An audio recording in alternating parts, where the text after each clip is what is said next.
Okay, welcome back. So here I have a trailer full of IBC totes. So it'll go get 16 of these picked up. So I got a buddy that is friends with a farmer that was able to get these picked up for free. So essentially, farmers use these for different chemicals. So whether it be like most of these seem to be fertilizer. Sometimes they put like Roundup type stuff in them, but they're 250-gallon containers that a lot of their farm material comes in. So they go through a lot of these in a season, and like this farm that he got these from, get to a point where they just need to get rid of them, honestly.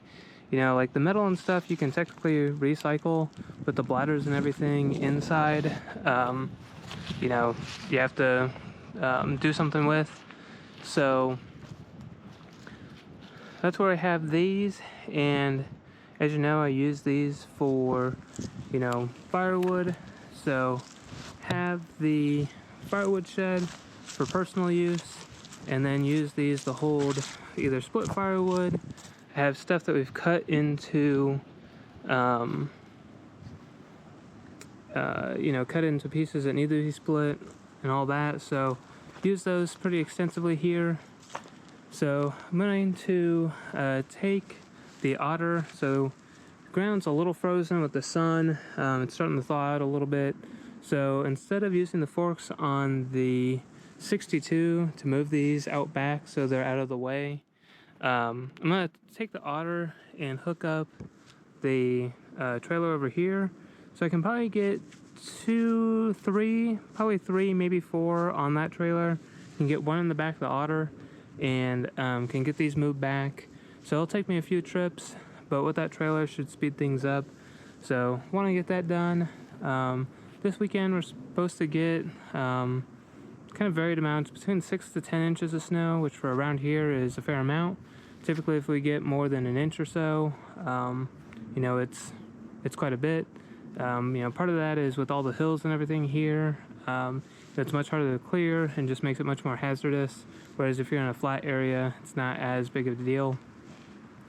But I want to go ahead and get this cleaned off and just get that taken care of today. So I'm going to work on getting the trailer hooked up and getting the otter loaded and start taking stuff out back and just getting them out of the way back here and storing them back there. And when the temperature kind of evens out a little bit, I'll start going through cutting out the spot like I've done on these. Cut out a section so that I can get into the tote, and then take the bladders, cut them in half, so you have cappers for the top so you don't have all that rainwater going right in on it, and then just dispose of the rest of it. So I'll start working on that this summer, but for right now I'll just get these taken out back so they're not up here in the way. Okay, so since I'm kind of talking about firewood with those totes, I'll do a quick update on the woodshed here as well. So people have asked like how much wood we go through in a winter.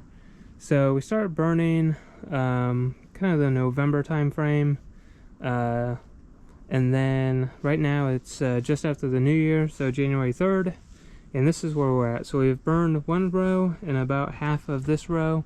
We have a little bit inside, but that is the main bit. So we've been burning a lot of cherry and sycamore here lately, and a few pieces of red oak kind of sprinkled in, but not a whole lot.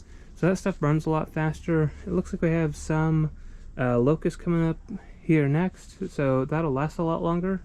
But we'll work on getting this burned through. So in about a year we use an entire section, maybe plus a little bit, depending on how cold it is. It's supposed to get pretty cold here in the coming weeks, so we'll probably burn through a lot more of this pretty quickly, just because whenever that temperature gets that below freezing, or that in the zero single